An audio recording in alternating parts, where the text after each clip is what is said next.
now proudly presented on SNME. That's Sunday night's main event. Patreon and free feed. Whenever bored, new grooves in the latest news. Complex and interesting, take the time out to invest in straight talk wrestling. Get the facts, get the tables, get the racks, get the stable. Hey guys, what's going on? It's your host, your boy, George McKay. Welcome back to Straight Talk Wrestling. We are in the dog days of summer, and I got a good one, a special one. A lady who caught my eye back in February when she made her Destiny Wrestling debut at Reckless.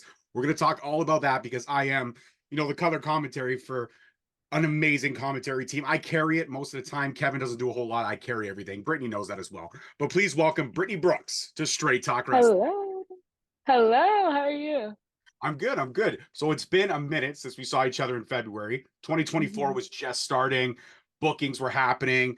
First ever Dreamwave champion. You are killing it. And then boom, much like anybody with momentum, you're stalled with an unfortunate injury. Talk to me about what's going on with the knee and talk to me about how you're doing in terms of getting back to the squared circle. It sucks, any injury sucks, and anything to be like sidelined for is just the worst. But I'm definitely starting to realize how much like I value things again.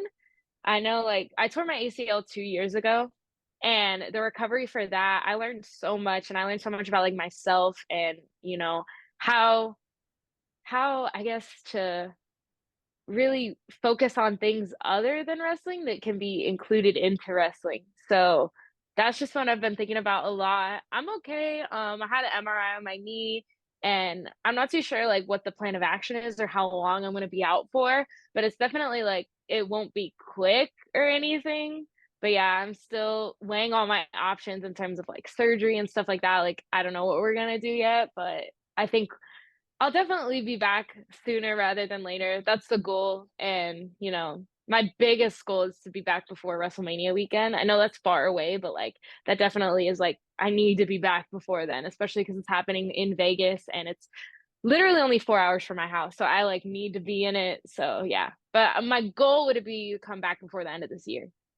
I think that's doable. Knowing you, knowing how much of a stubborn individual every pro wrestler can be, a doctor will give you a timeline, and every pro wrestler, correct me if I'm wrong, but every pro wrestler will be like, listen, it's going to take you 6 to 8 weeks. I'm sorry, what'd you say?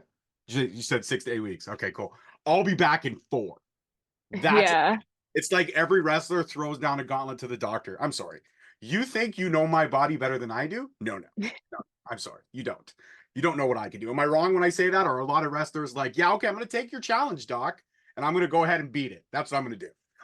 You're you're so right, because when I tore my first my right ACL, they said I would be out for like 9 months. I showed up to training like the week after, and we got to working on like literally I had my coach, he was teaching me how to walk again. And then after 2 months, I got back in the ring and was like everything was really hard, but it was definitely like you can't just keep like I can't just not do anything for 9 months. And I came back in like 6, like to actually doing shows. So it was definitely the stubbornness is super real. I love that. The stubbornness is super real. So you had to do something recently that a lot of wrestlers don't like to do. When it comes to an injury, you also had to vacate a title. And you had to vacate a title to arguably one of the sweetest people when she's not in the ring, but when she's in the ring, an absolute. I've called one of her matches as well, Brittnie, and I got to tell you, I love Maggie. She's a sweetheart. She's a killer in the ring. But God damn it, she has a face you want to punch. She does. Maggie Lee has a face you want to punch. And you had to vacate that title. And she came out and she ran her mouth. And I saw the video. I saw your fist. You were this close. You were like, I want to charge her. I want to spear her. I want to do a lot of bad things to her. So how did you, first off, relinquishing the title? It's never easy. What was your mindset with that? And then not only to have that hard moment taken away from you, but to have Maggie Lee strut down to the ring and just start running her mouth. First off, everybody is fooled if they think Maggie is a sweetheart. Like genuinely, she's never been that way to me, and she never will be that way to me. And I don't know why everyone's like cheering for her all of a sudden, but go off, I guess. But yeah, no, it was really, really rough. And it was hard being back there and seeing everybody. Like normally Dreamwave's like probably the biggest show I do, the most anxiety I get before going out there, because it's literally some of the best in the world are on Dreamwave, and there's so many opportunities, and it's like, well, if I do well in this match, maybe I'll get a match with this person, and just like seeing everybody that's like, and Dreamwave is such a family. So seeing everybody and everybody asking how I was doing, I was just like this close to breaking down. Like it was so difficult. But I knew that had to be done, and I knew that like I'll be back and I'm coming for that championship literally as soon as I can walk again and do all these things again. And I'm gonna smash like Maggie Lee's head into whatever I need to get that belt back, because it definitely sucked. But I also know that there can always be another, but there can never be another first. And I will forever be the first ever. So that's a big thing to me. And that's like, I might not have the belt right now. It might be on arguably a bitch, but yeah. I didn't say it, ladies and gentlemen. I always try to stay impartial on my show. I did not say it. Brittnie said it, and she's the guest. She's running the show. She's allowed to say it. You know what? I will say this, though.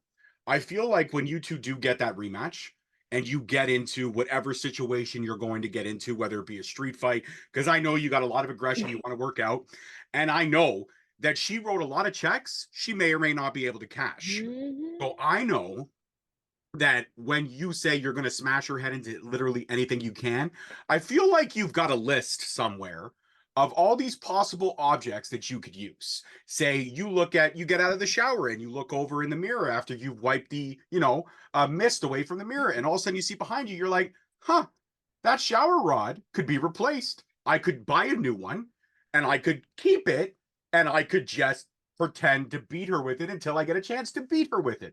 Do you look around your home or your apartment or wherever you lay your hat, and do you look around and you're like, yeah, okay, I could hit her with a TV remote.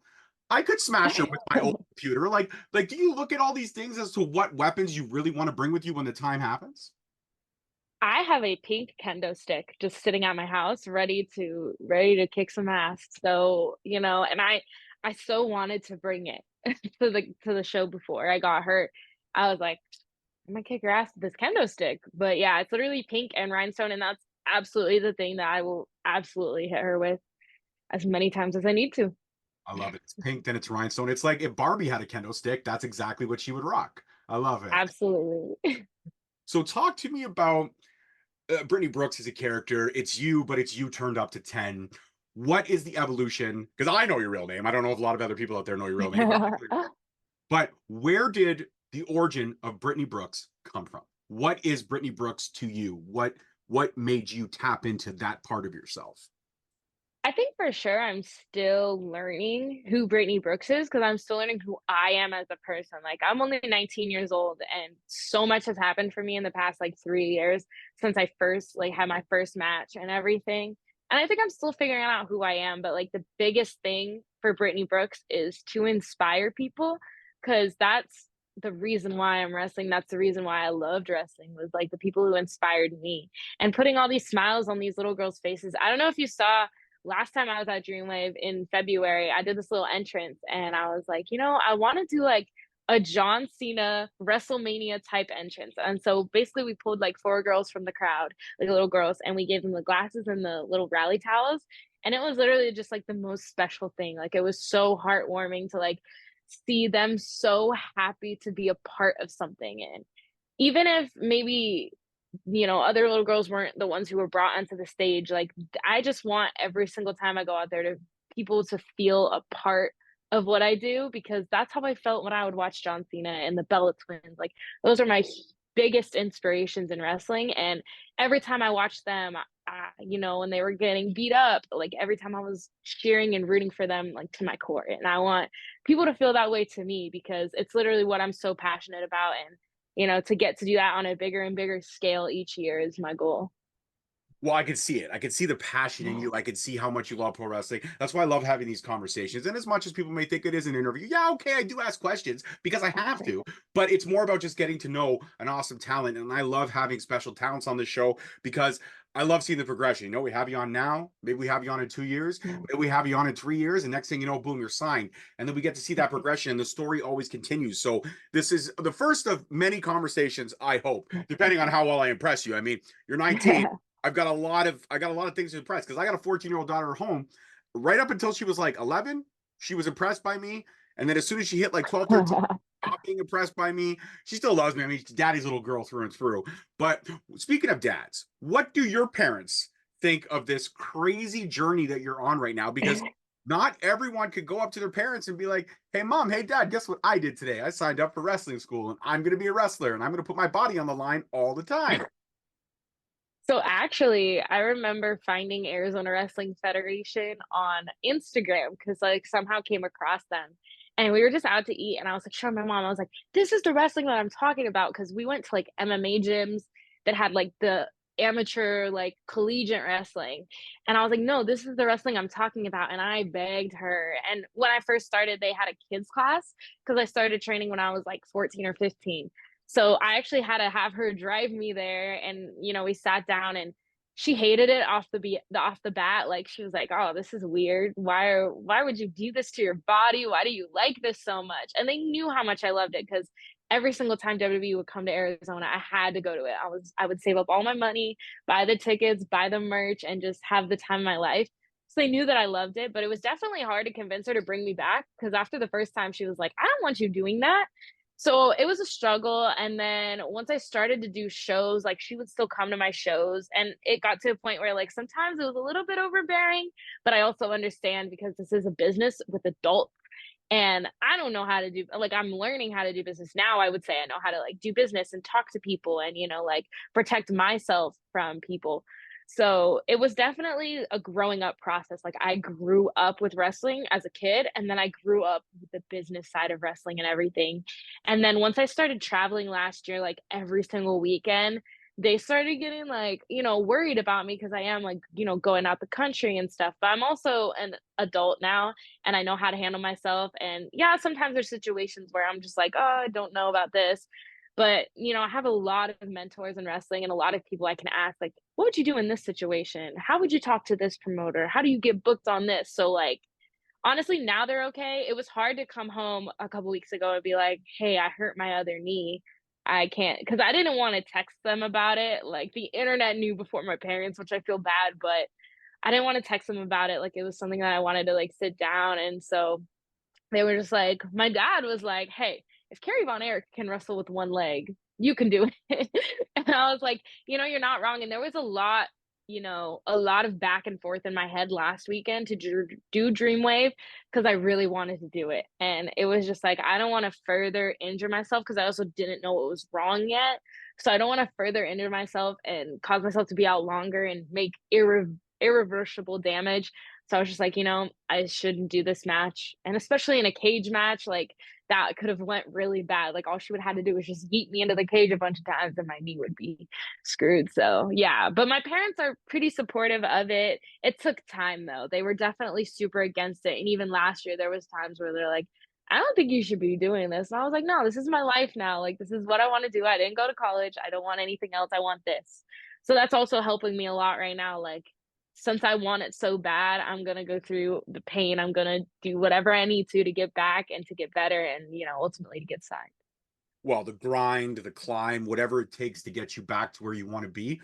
Once you reach that point and you get that like check mark, that green light from the doctors to go back in the ring, that view's going to be sweet.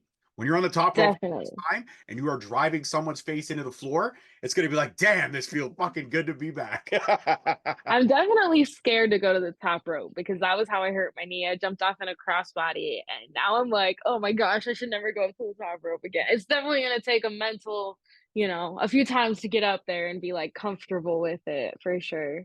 I get that. I get that. But you know what? I want to switch gears. I want to talk about your debut at Destiny Wrestling back in February. You came to Canada when Canada is, cold. It's covered in snow. The sun goes down at like 4:30. It's not the greatest time to be there, but it was great. It was hot in Oshawa that night, and you had a great match with one of our up-and-comers, Vanna Black. Such a good showing, such a good story. What was your experience at Destiny? How much did you like Canada? I don't know if it was your first time in Canada, but what was everything? How did you love everything?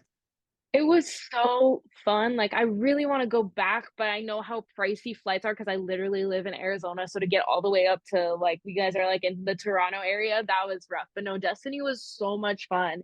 And Vanna was super fun to wrestle.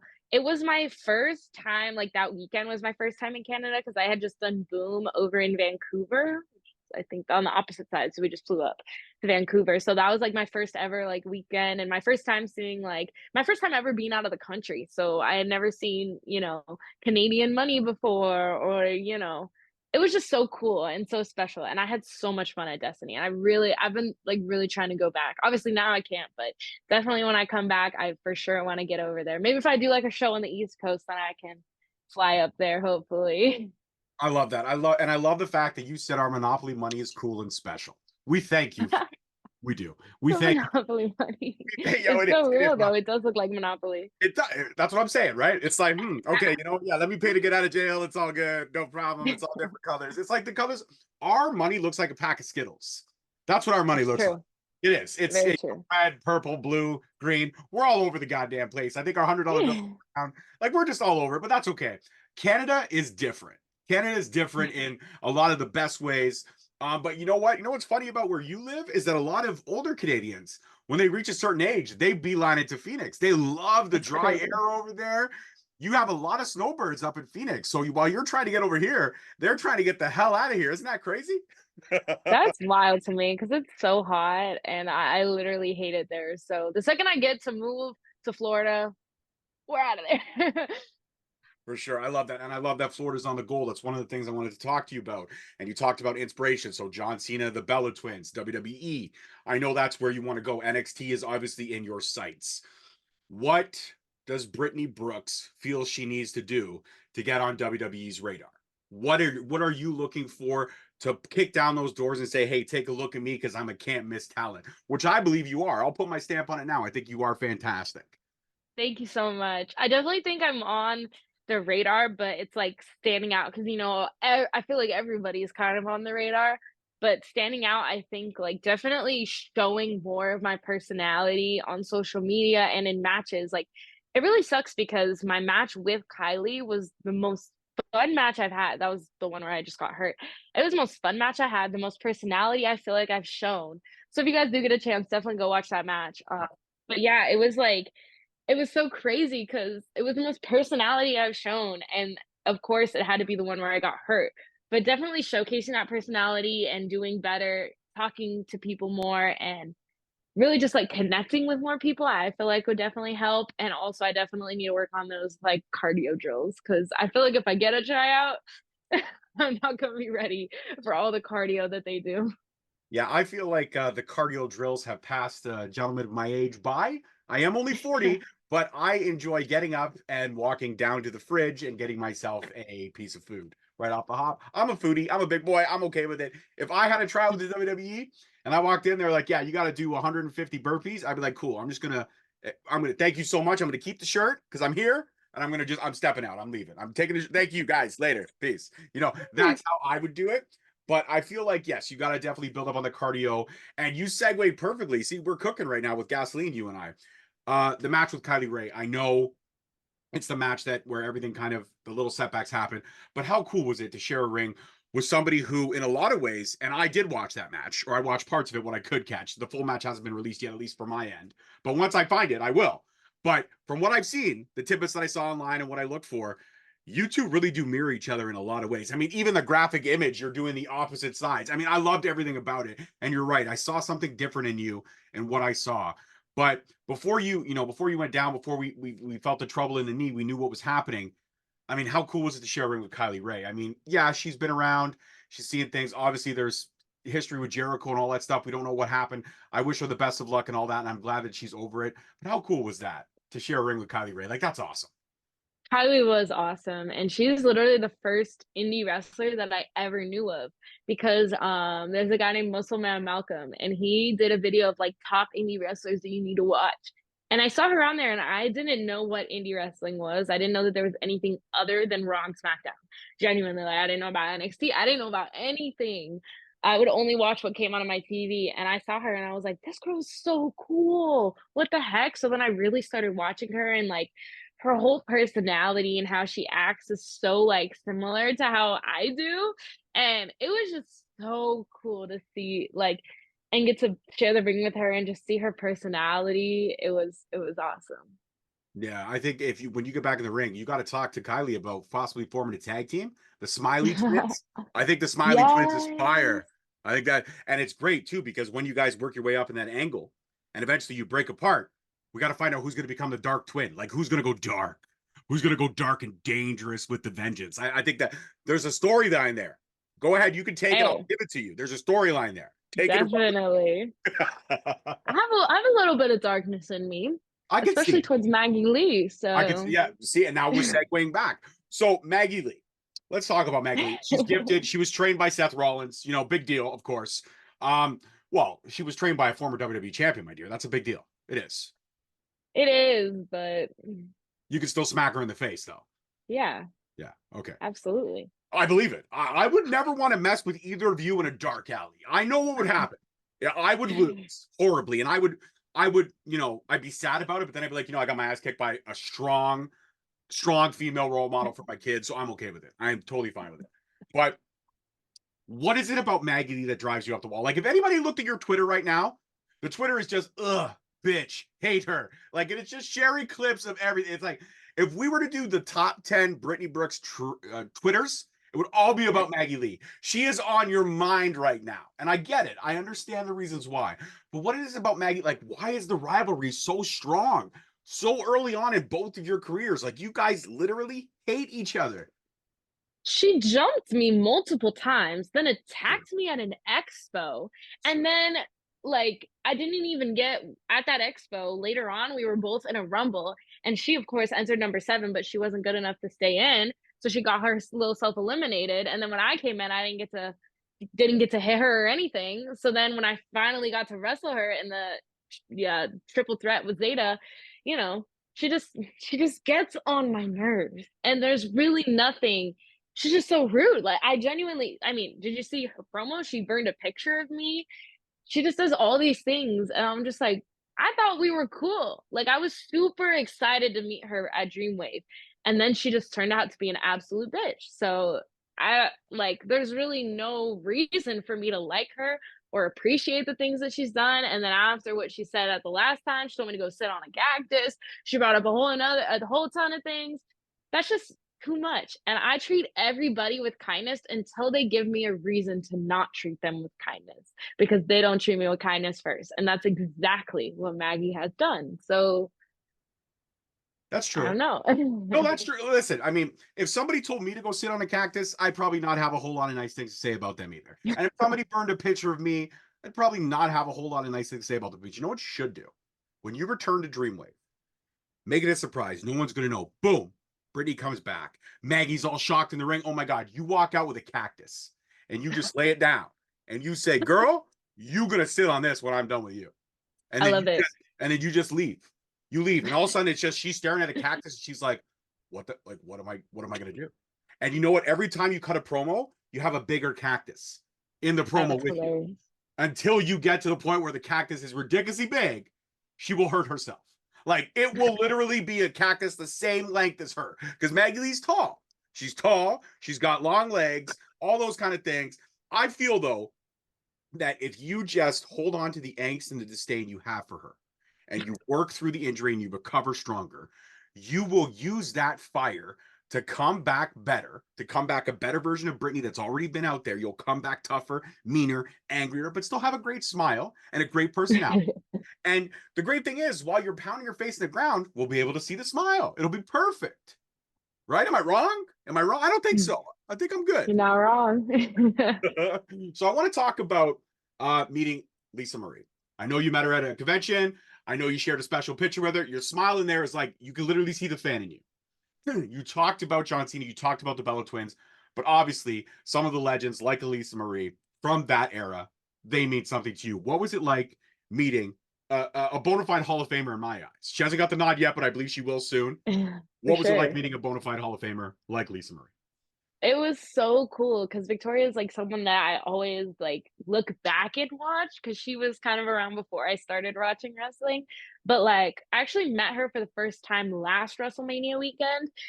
We did a show. She actually gave my friend Brooke the widow's peak in the ring because she was like the special guest referee or something. I saw her there, and then I just kept seeing her at all these conventions, and then we started engaging with each other on social media. But it was like the first like picture we got was at that convention in Vegas, and it was like so special because like she's always willing to share so much knowledge and so much, you know, of her stories and things that she went through and things that she did.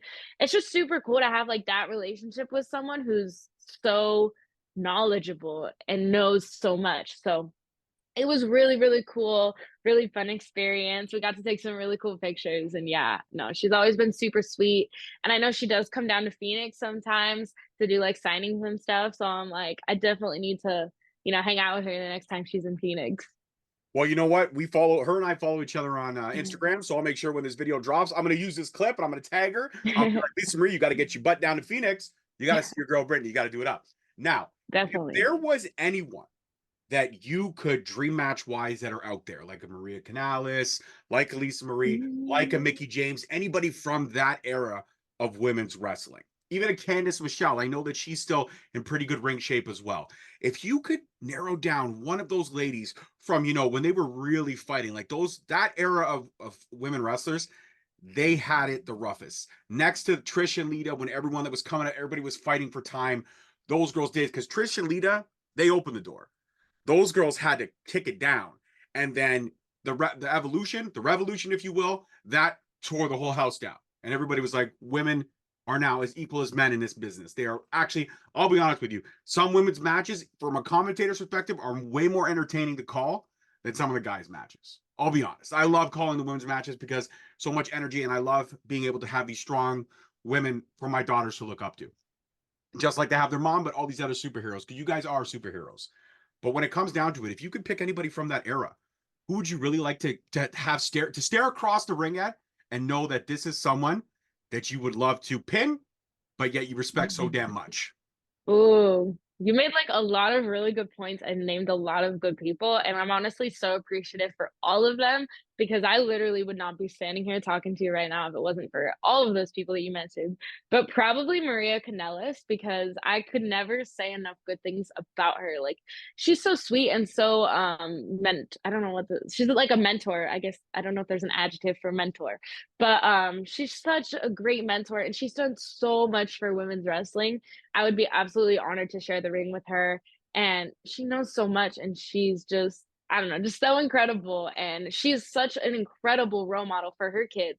Like, I remember the last time that I was at AEW, I ran into Mike and I was just like, oh, where's Maria? And he's like, oh, yeah, she's at the dance recital for our kids. And I was like, she's such a great mother. And she's honestly such like a life inspiration to me as well as a wrestling inspiration. So I would love to share the ring with her.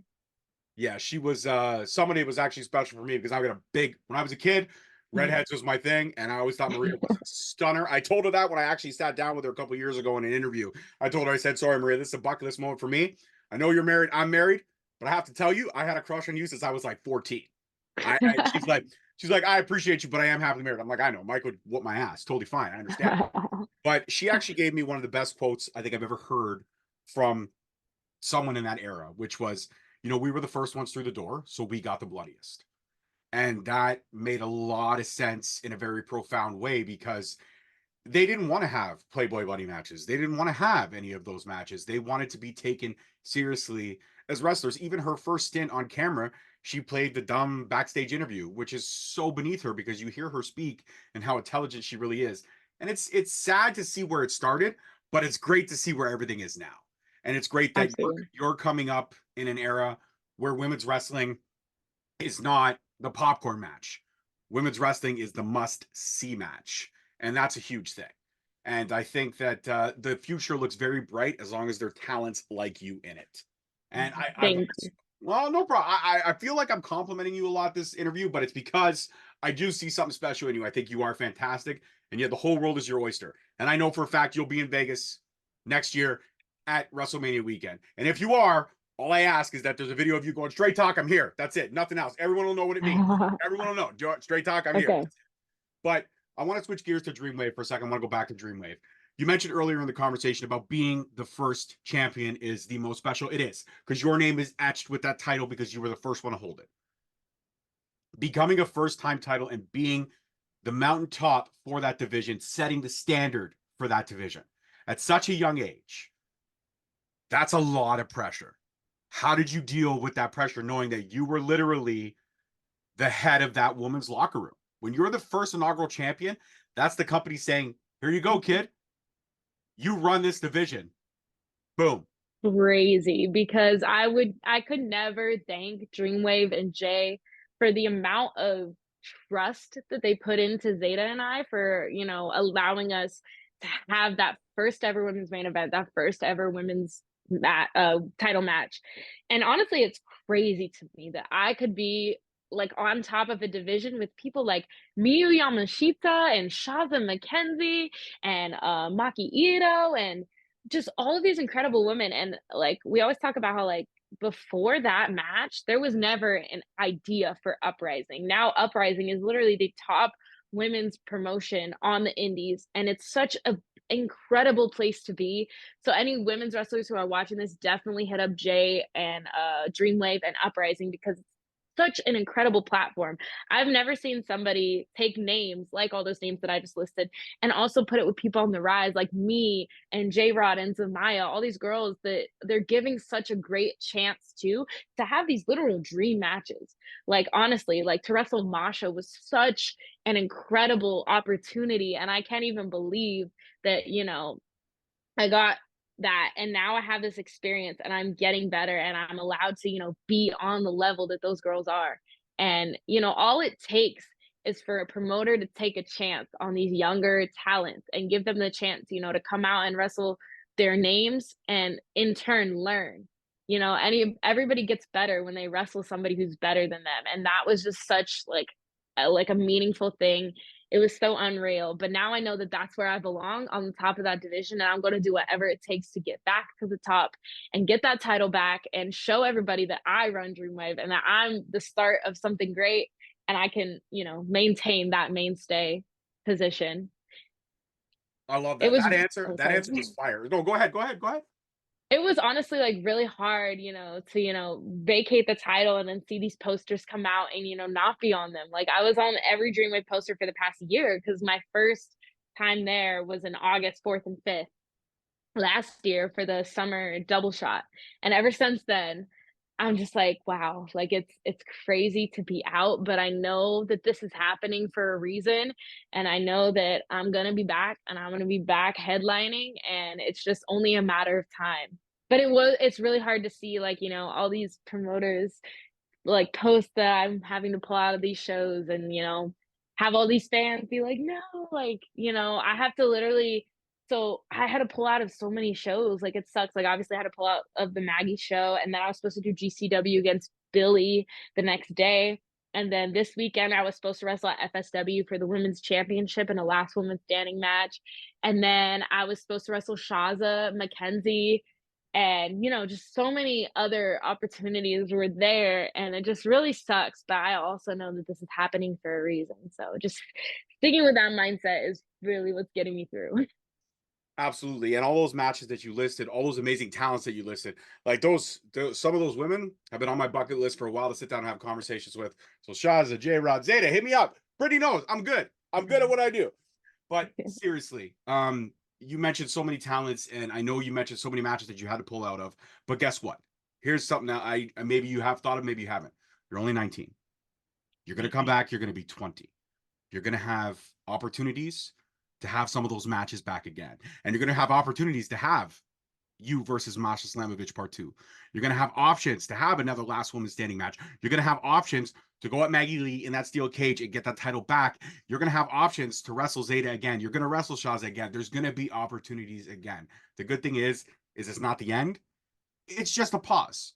Put it this way. It's like you pause the game of WWE 2K, you put it down, you're going to go eat dinner, you're going to chill out, you're going to work out, you're going to come back, pick up the controller, you're going to be right where you left off. That's what it is. It's another stumbling block in your journey. So keep that up. Keep that faith. And this conversation has been so incredible. I can't believe we've already killed off a half an hour. But I guess I have one more question for you, and then I'll let you go enjoy the rest of your evening and the dry Phoenix air and all that kind of stuff.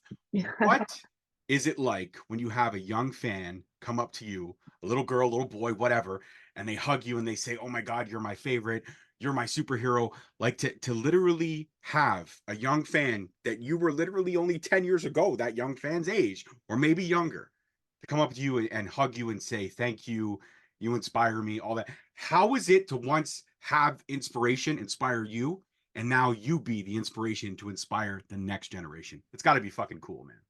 It's insane. Like, just coming out, and I did the little Bret Hart thing where I put the glasses on the little girls, like, that is so special to me. I remember the first time I met the Bella twins, I was literally shaking, like, I couldn't even speak to them, and now to be that for somebody, like, I'll have little girls and their parents will call and be like, "She loves you so much, but she's, like, afraid to talk to you." That's exactly how I was, and it's just so special to think that I have that type of impact on people, because that's really why I'm doing this, to make people feel the way that I felt when I watched, my heroes go out there, and to be that for somebody.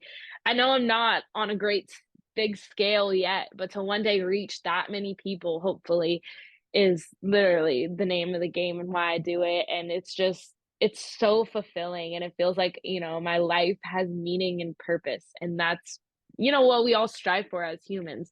Why are we on this earth? And I genuinely think that the reason why I have been placed on this earth is to inspire people and to make those little boys and little girls, feel something and feel like I can be their superhero and the person that they look up to. So that's honestly, it's the best feeling in the world when someone comes up to me and they say that, I'm their favorite, and, they're inspired by me. There's been quite a few people too that, like, luckily, my school in Arizona, I've wrestled shows, and, like, genuinely they'll come up and be like, "I want to do this. How do I start?" And I give them the business card, and next thing you know, they're at training. And there was like a couple of that started wrestling, and it's just the coolest thing to see. Like, I never thought that I could be the reason why they started wrestling, just to give them that information and have them, take it and show up is was so special. So yeah.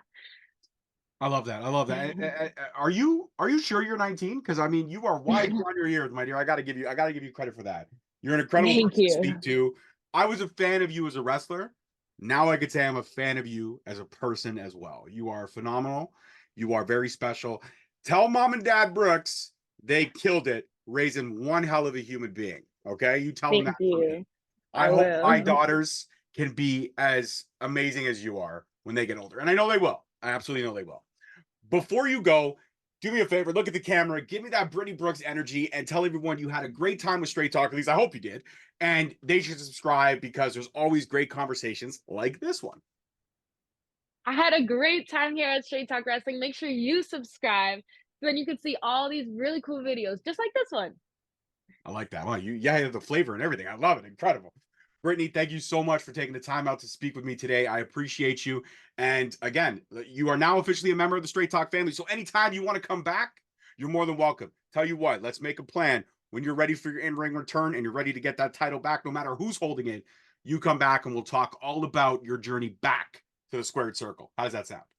Absolutely. That sounds awesome. Thank you so much for having me. All right. That's it for this one, guys. Peace, love, and wrestling. We'll see you next week.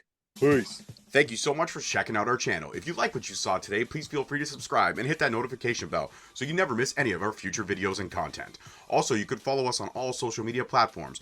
On X at _Straight Talk. On Facebook and Instagram at Straight Talk Wrestling. On TikTok at Straight_Talk_Wrestling. And of course, you could follow us on Podbean. And you can check us out on Sunday Night Main Events, Free Feed, and Patreon. Thank you.